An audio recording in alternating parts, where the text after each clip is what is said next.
the greatest danger to your life is not the enemy you see in battle, but the poison that hides behind a smile.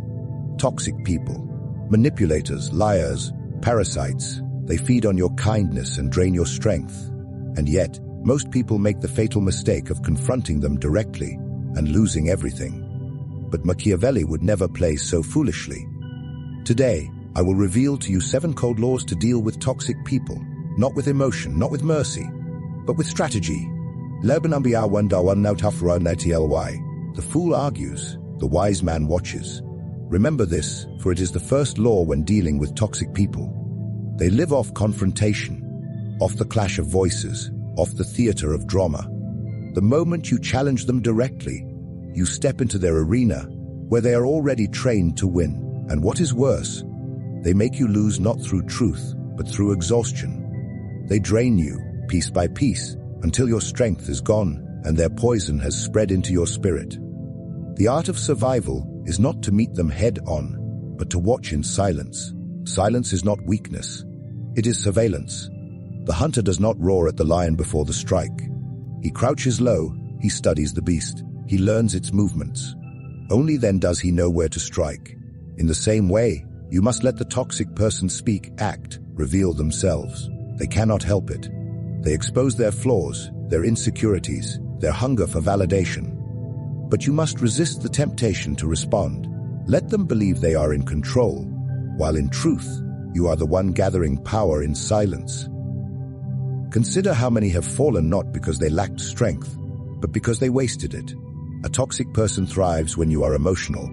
They want you angry, defensive, desperate to prove yourself. But when you remain calm, when you refuse to be baited, you strip them of their greatest weapon. They stand before you expecting war, but find only a wall of stillness. That stillness unnerves them, for they cannot control what does not respond. Yet, observation in silence is not passive. It is an active calculation. Each time they speak, note their weaknesses. Each time they act, mark their patterns.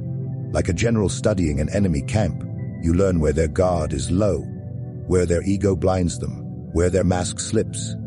In time, they reveal the map of their own destruction, all while believing you were too timid to fight. This is the greatest deception, for the moment they underestimate you is the moment you become untouchable.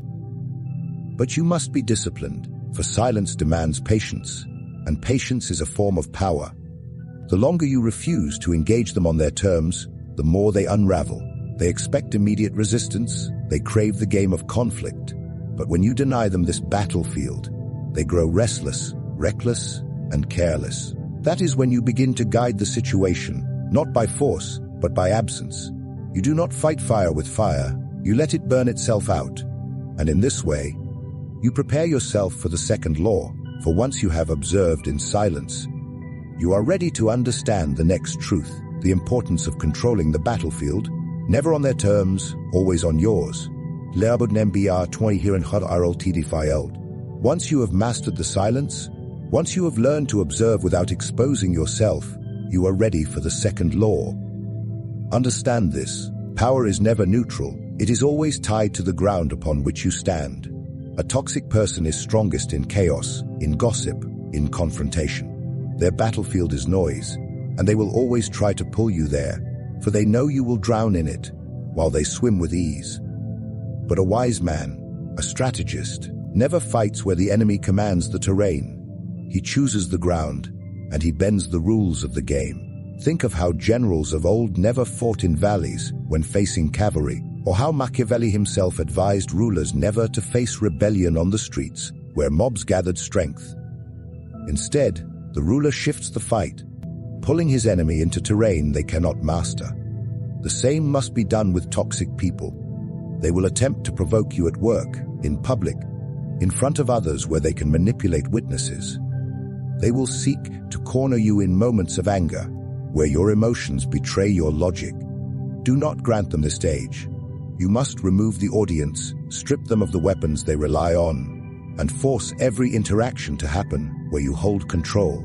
Sometimes this means changing the place of engagement. If they shout, you speak softly and in private.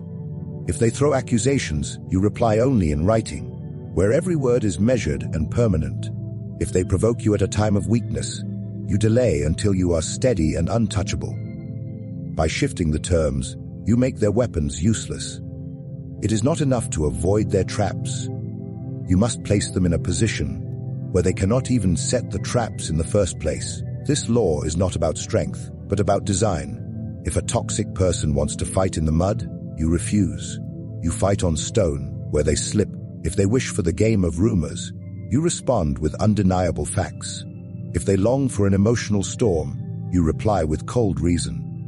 And if they seek to paint you as the villain, you move the battle into silence and patience, where their mask begins to crack under its own weight. They may believe they are clever manipulators, but manipulation only works in an environment where it goes unchallenged. Control that environment, and you strangle their influence. Yet you must be cunning. Do not announce this shift. Do not let them see you repositioning. To declare your strategy is to weaken it. Instead, redirect with subtlety, so they never realize the ground beneath their feet has changed until it is too late. They may think they are luring you into battle, but it is you who is leading them into a terrain where their claws are dull and their poison has no effect. And once you have mastered the ground, once you have ensured that every engagement happens where you are strongest, you begin to wield a new kind of weapon. Because now, you can inflict the most devastating wound of all. Not through words, not through confrontation, but through absence. This is where the third law emerges to starve them of attention. Now that you have learned not to confront directly, and you have mastered the art of shifting the battlefield onto your own terms, you are ready for the third law. Understand this clearly. Toxic people feed not on truth, not on justice, but on attention. They are parasites of energy.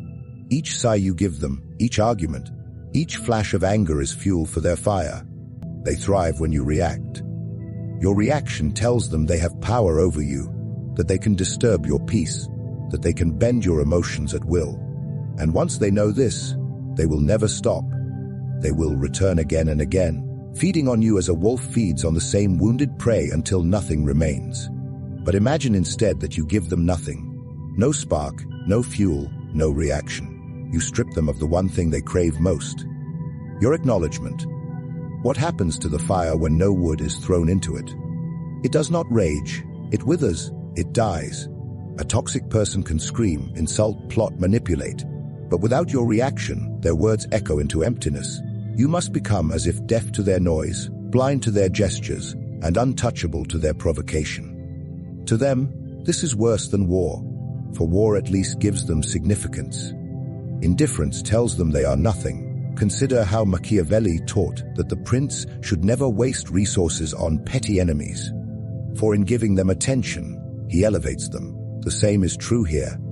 The moment you argue with a toxic person, you raise them to your level. You make them an equal opponent in a battle that should never exist. But when you refuse to feed them, when you deny them even the recognition of conflict, you reduce them to dust. You show them they are beneath notice, a shadow that cannot reach the light. And this, more than any insult, is the ultimate humiliation for them. Of course, starving them of attention is not without difficulty. Your pride will want to respond, your emotions will want revenge, your tongue will burn with the urge to strike back. But power is not found in reaction. Power is found in restraint. Every moment you do not respond, you gain strength. Every silence you hold is a fortress they cannot breach. You are not running from battle. You are refusing to grant battle in the first place. And in doing so, you waste none of your energy, none of your peace. You remain intact while they weaken themselves with their own noise. But indifference alone is not enough. For while you starve them, you must also protect yourself. A toxic person will search for cracks in your armor, for secrets they can exploit, for emotions they can weaponize. This is why the next law is essential, for it is not enough to be silent and cold.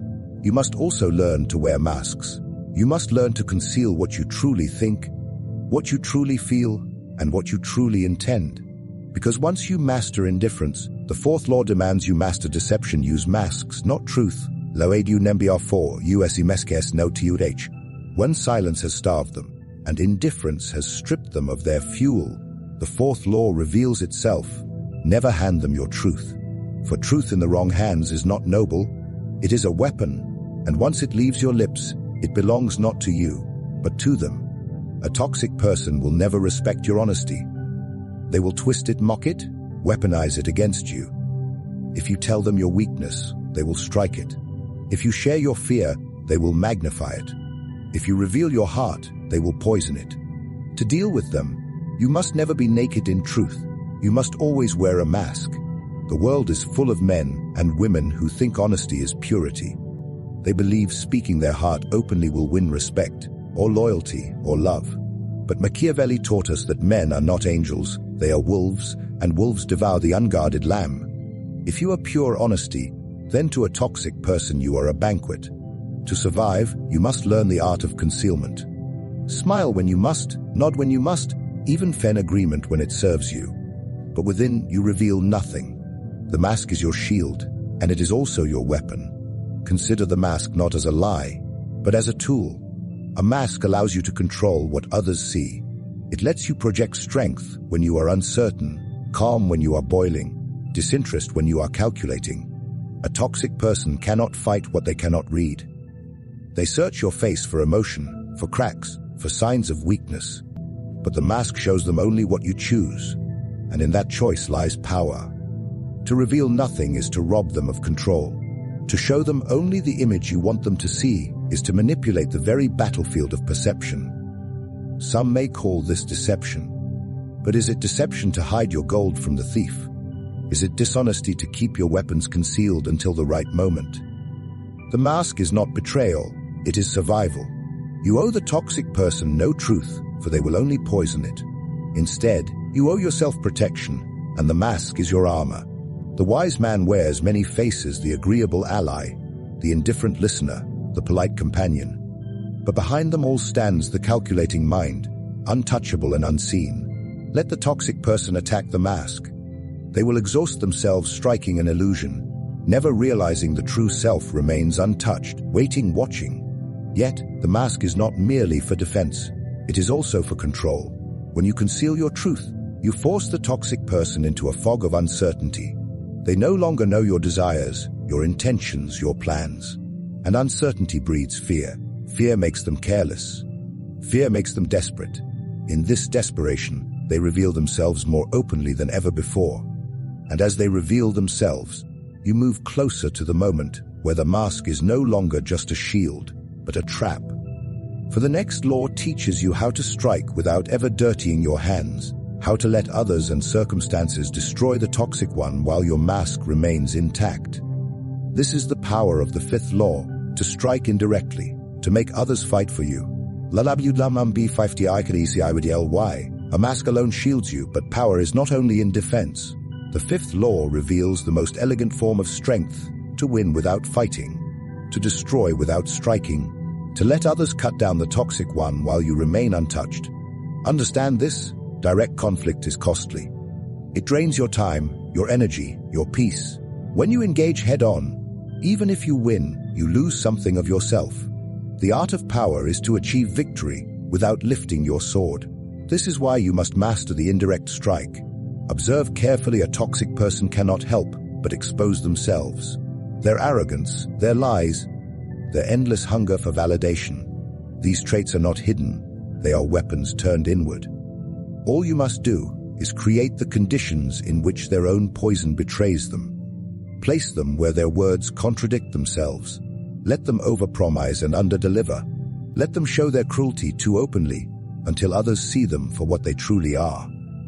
When the time is right, you step aside and their own nature finishes the work for you. But it is not the only circumstance you must use. People themselves can be weapons if you learn how to wield them. Why battle a toxic person directly when you can let others clash with them instead? Their arrogance will eventually offend someone more powerful than you. Their manipulation will one day catch the eye of a sharper mind. Position yourself so you are never the target, but always the observer. When others move against your enemy, you do not interfere. You let them. You remain clean while your adversary grows bloodied by the hands of another.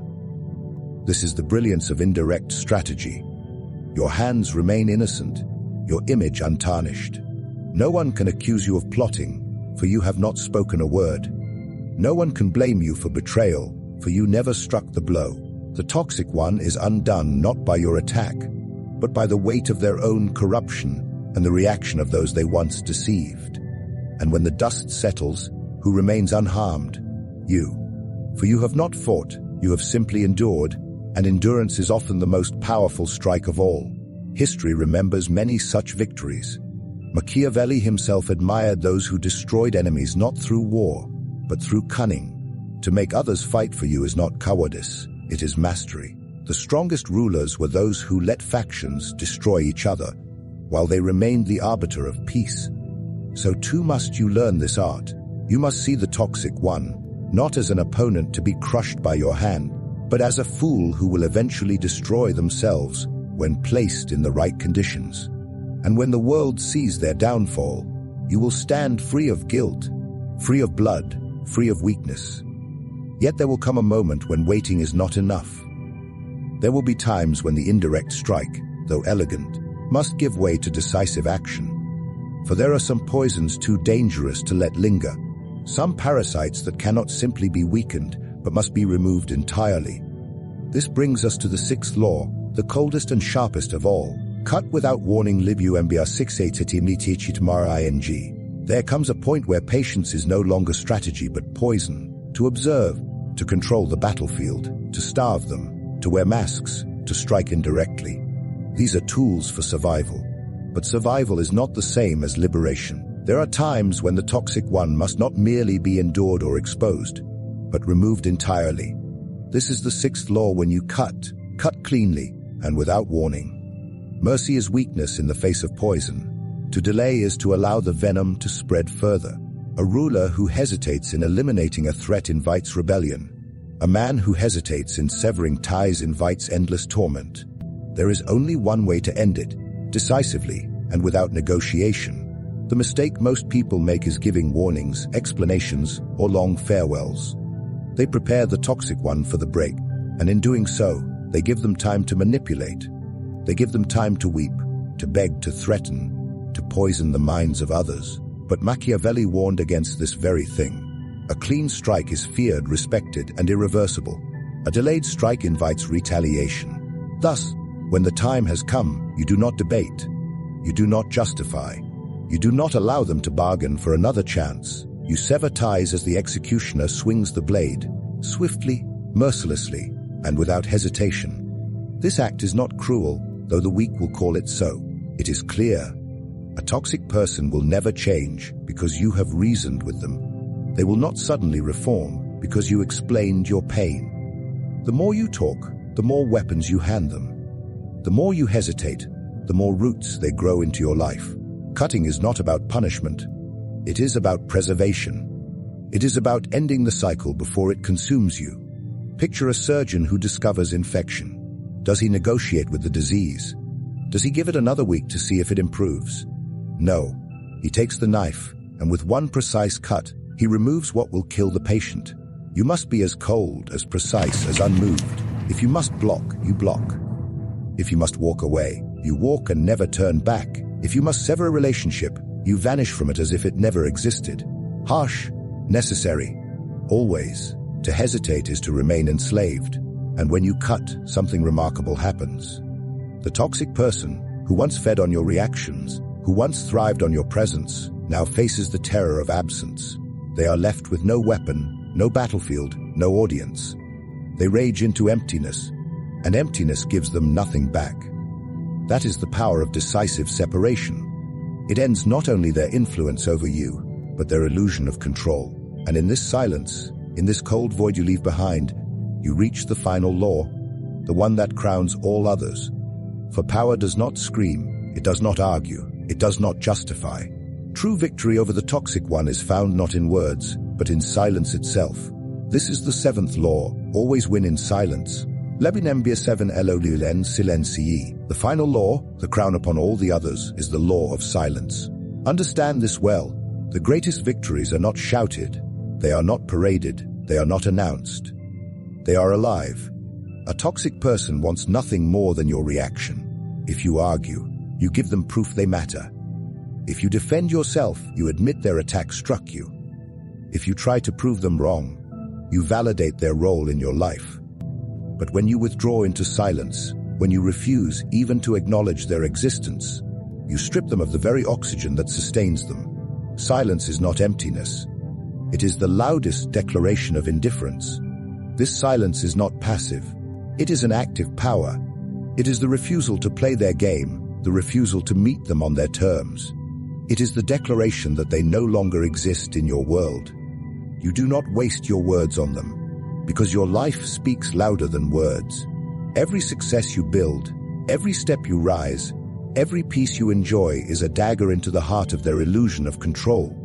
They once believed they could disturb you, but your silence tells them they never mattered. What greater defeat can there be?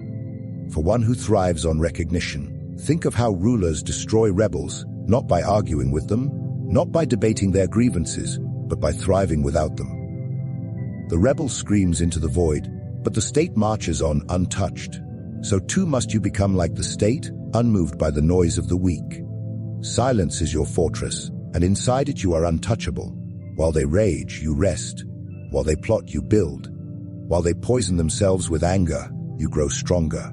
In time, your life becomes a monument to what they could never destroy. Your discipline, your power, your peace. But silence is not only protection, it is also a strategy. For when you do not explain yourself, you leave them in uncertainty. They do not know if you are planning, if you are watching, if you are beyond their reach. That uncertainty corrodes them from within. They imagine threats greater than reality. They create enemies in the shadows, and all the while, you remain invisible, untouchable, and calm. Their fear grows, not because of what you do, but because of what you refuse to reveal.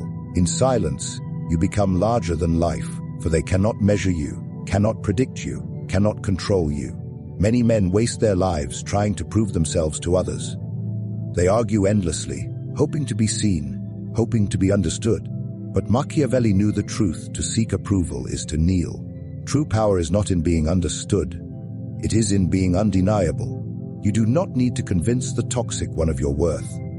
You do not need their recognition. You let your silence carry the message that you are beyond their reach, beyond their poison, beyond their small world of manipulation. And in that silence, you do not merely survive them, you transcend them. For in the end, silence is the purest form of victory. It leaves no trace, no wounds, no chains binding you to their memory. It is the art of walking away without leaving them, even the satisfaction of your anger. It is to live in such a way that their shadow cannot follow you. And once you understand this, you no longer fear the toxic one, for they have no hold on you. You have starved them, masked yourself, shifted the battlefield, struck indirectly, cut them off, and now you reign in silence. But silence itself is not the conclusion. It is the beginning of something greater. For once you learn to win in silence, you step into a world where power is no longer defense, but creation, where your life is not defined by the toxic, but by the empire you choose to build beyond them. And so, we return to the central truth. The world will never run out of toxic people. They will always exist, scheming, manipulating, poisoning the air you breathe with their envy and deceit. But you now hold in your hands the cold laws Machiavelli himself would approve of. The strength to deal with them lies not in kindness, not in naive forgiveness, but in clarity, precision, and ruthless strategy. Do not waste your life trying to fix what was never broken in you. Do not exhaust yourself trying to make peace with those who thrive on conflict. Instead, stand above them, armed with the laws you have learned. Limit their power, cut off their influence, use their own nature against them. And when the moment arrives, step forward with decisive strength, never hesitating, never doubting. Remember, this: toxic people are not obstacles to your greatness. They are the test of it. They are the fire against which your steel is forged. To master them is to master yourself. To outwit them is to ascend beyond the petty games of the weak. And when you rise above them, untouched and unbroken, you will embody what Machiavelli taught centuries ago: that power, once grasped with wisdom and cold precision, can never be taken away. So go forward.